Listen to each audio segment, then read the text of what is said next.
Egypt has been facing severe economic challenges, from crippling inflation to soaring poverty, leaving millions struggling to make ends meet.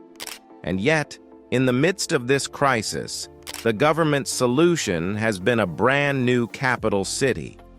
The new administrative capital, with its towering skyscrapers, sprawling parks, and grandiose monuments, promises to be a modern utopia.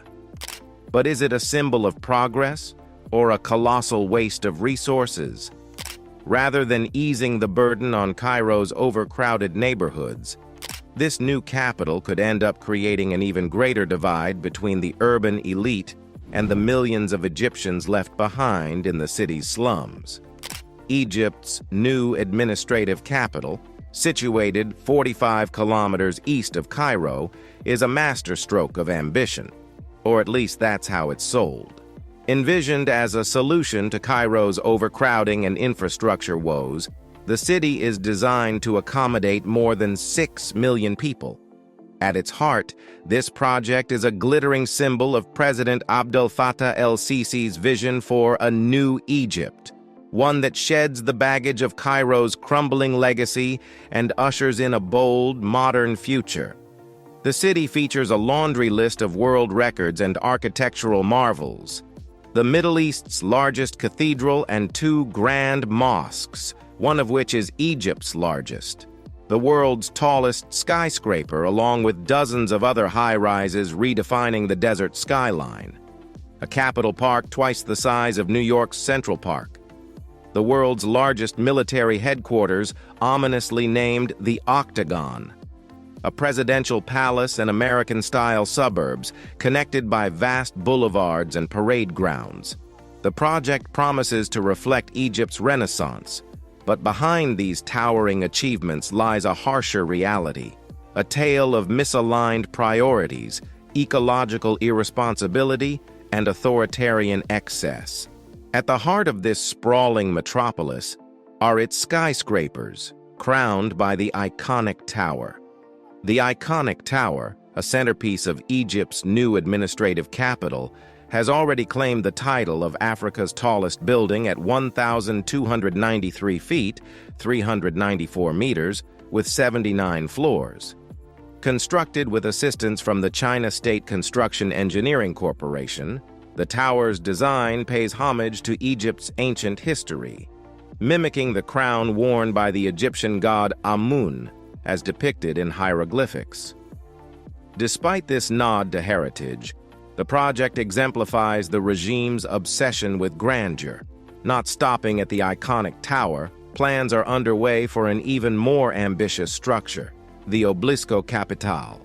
Envisioned as the world's tallest building at a staggering 1,000 meters, 3,281 feet, and 165 floors, its design is inspired by the obelisks of ancient Egypt.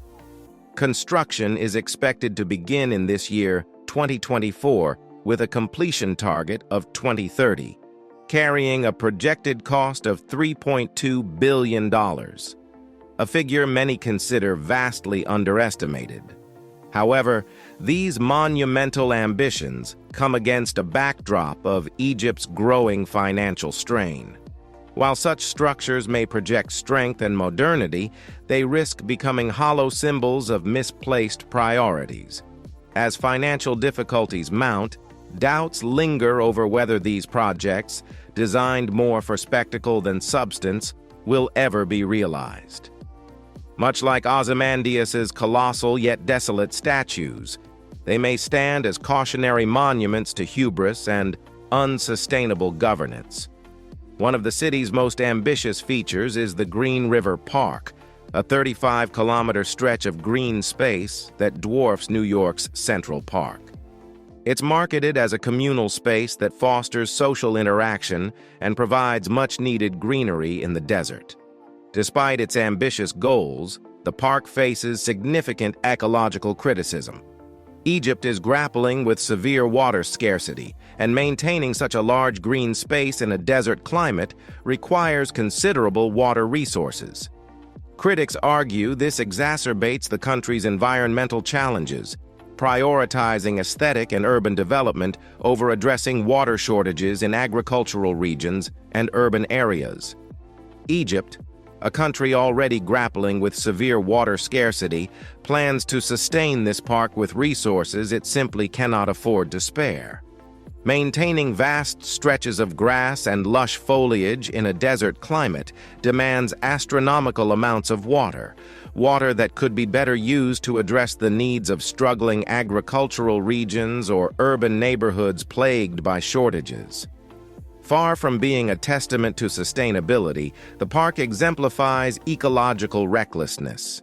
It's an artificial oasis that, instead of solving Egypt's pressing environmental issues, compounds them, serving as a green facade for an otherwise barren reality. When you look at the residential layout of Egypt's new administrative capital, the flaws in its design are hard to ignore. The city boasts two distinct housing zones: elite suburban communities like La Vista City and luxurious districts like R5, styled with faux French architecture. While these areas exude exclusivity and opulence, they reveal deeper problems in urban planning.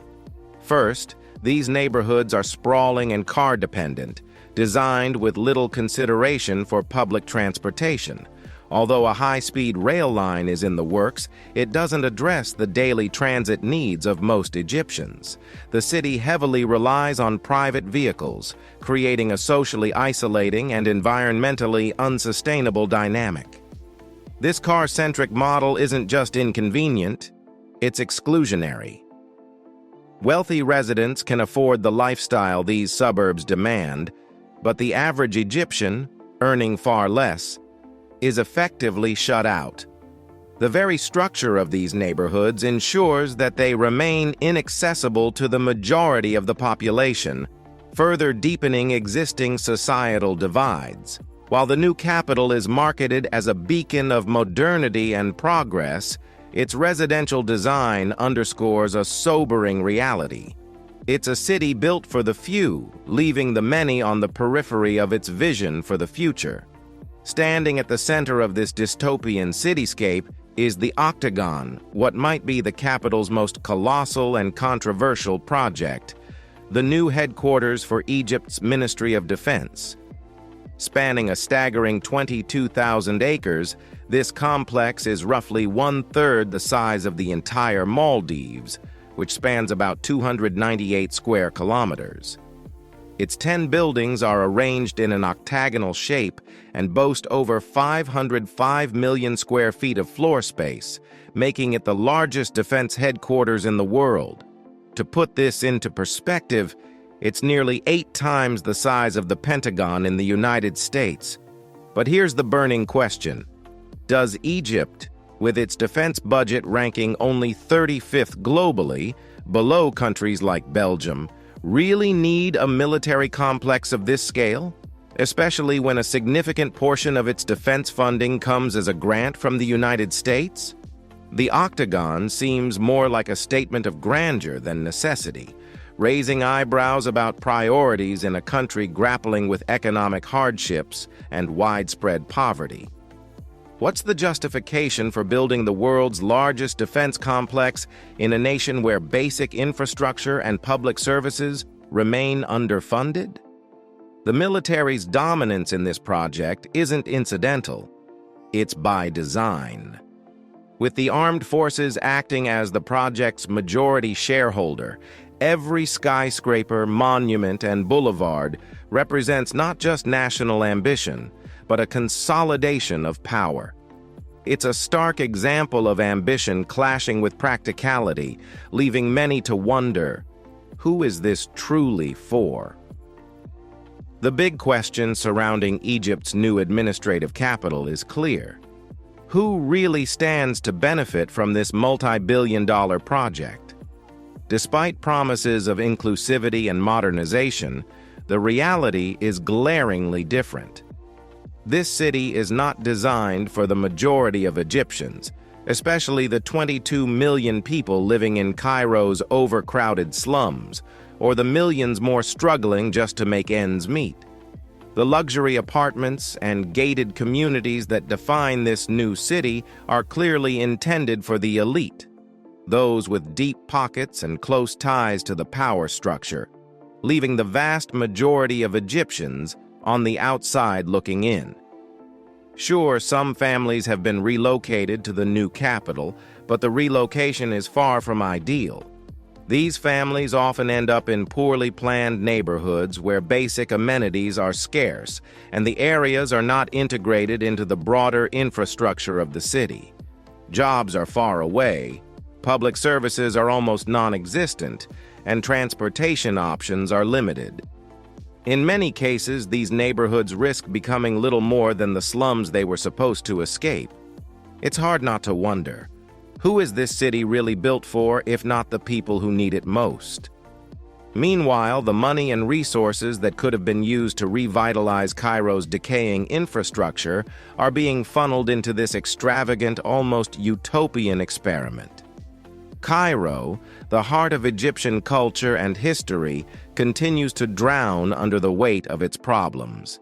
The city's streets are choked with traffic, the air is thick with pollution, and the infrastructure, which was never in great shape to begin with, is crumbling under the strain. The government's neglect of Cairo's basic needs is painfully obvious, and yet billions are poured into creating a shiny new metropolis in the desert. One striking example of this neglect is the construction of an urban freeway that runs just a meter away from residential windows in Cairo. It's a shocking symbol of how little the government seems to care about the well-being of its citizens. Instead of addressing these pressing issues, the regime continues to pour money into this massive, costly project in the desert that will only benefit the privileged few. This creates a stark contrast between a shiny new city for the elites and a forgotten, overburdened Cairo for the masses. In the end, it's clear that the new capital isn't really about improving the lives of the majority of Egyptians. It's a vanity project designed to serve the rich and powerful. The city's development seems more focused on creating a spectacle for the world to admire than on solving the very real, urgent problems faced by millions of Egyptians every day. So when you ask, who benefits from the new capital? The answer is far too obvious. It's certainly not the people who need it most. The ambition behind Egypt's new administrative capital mirrors the hubris seen in authoritarian regimes throughout history, where grandiose architectural projects are driven by the desire to project power, legacy, and control. This ambition isn't unique to Egypt. It recalls the failed projects of other regimes, such as Hitler's vision for Germania, an ambitious reimagining of Berlin with massive monuments and oversized boulevards meant to showcase Nazi power. Similarly, the Tower of Babel in the Bible stands as a symbol of human arrogance, an attempt to build a structure that would reach the heavens only to fall into chaos and division. The new capital, with its towering structures and extravagant designs, seems to echo these historical ambitions. But in doing so, it also mirrors the fate of Ozymandias, the once mighty king in Percy Bysshe Shelley's poem. Ozymandias' monument, which was meant to stand as an eternal testament to his power, lies in ruins, overtaken by the sands of time. The ruins of the statue are a stark reminder of the transient nature of human power and the futility of efforts to immortalize one's legacy through grandiose displays of strength. Just like these past projects, Egypt's new capital, with its luxurious developments and massive investments, risks becoming a symbol of the very thing it seeks to escape: decay and neglect. It may stand tall today, but history has shown that the dreams of those who build such monuments are often dashed by the passage of time. As the poet Shelley wrote, "Look on my works, ye mighty, and despair," a reminder that all power, no matter how grand, is fleeting. Egypt's new administrative capital is far more than a financial misstep. It represents a deeper moral failure. In a country where the minimum wage hovers around $127 per month, the government is pouring billions into building an extravagant city designed to showcase power and legacy. This is happening at a time when millions of Egyptians are struggling to make ends meet. The wealth spent on the new capital is a stark contrast to the economic realities faced by many. While a few enjoy the luxury of newly built skyscrapers, gated communities, and vast boulevards, the majority of the population remains trapped in poverty, with their needs neglected. The city itself, with its gleaming facades and towering structures, is little more than a mirage, hiding the true issues Egypt faces: rampant inequality, political oppression, and environmental degradation. Every monument and every extravagant plan serve as a reminder that this project isn't about improving the lives of the people, but about securing a legacy for the elite. Instead of investing in much-needed infrastructure improvements in Cairo or addressing the country's growing water scarcity, resources are being poured into a city that will only benefit a select few. This isn't a vision for a better Egypt. It's a vision for a nation where the privileged prosper while the majority remain on the sidelines, excluded from the very benefits of their own country's resources. To sum it all up, Egypt's new administrative capital may be soaring in its ambition, but it is being built on a foundation of troubling priorities that threaten to undermine its promise. Economically, it strains a country already grappling with staggering debt and inflation, diverting resources away from pressing national needs. Socially, it's an exclusive enclave for the elite, reinforcing the divide between the powerful and the millions struggling in Cairo's slums. Environmentally, it is a reckless gamble in a water-scarce desert, with little regard for sustainability. What's being constructed is not a city of progress, but a monument to political ambition and unchecked power. Much like the crumbling statue of Ozymandias, this new capital could one day stand as a grim reminder of hubris, an extravagant project that failed to live up to its promise, leaving behind a legacy of inequality, waste, and environmental neglect. It may not be long before it becomes a cautionary tale about the dangers of overreach. Thanks for watching. I hope you found the video insightful. If you enjoyed the content, make sure to like, comment, and subscribe for more. Don't forget to hit the notification bell so you never miss an update. Stay tuned for more videos exploring fascinating topics. See you in the next one.